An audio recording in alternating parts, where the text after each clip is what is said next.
कांदा प्रश्नी शोले स्टाईल आंदोलन, जलकुंभावर चढत लक्षवेधीची मागणी. लासलगाव कृषी उत्पन्न बाजार समितीच्या आवारात कांद्याच्या दरप्रश्नी शुक्रवारी शोले स्टाईल आंदोलन करण्यात आले.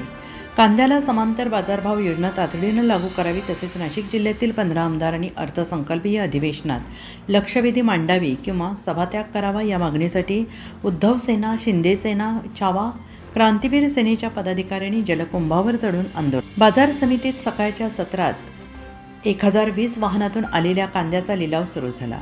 कांद्याला कमाल 1401, किमान 400, सरासरी 1000 रुपये दर मिळाला.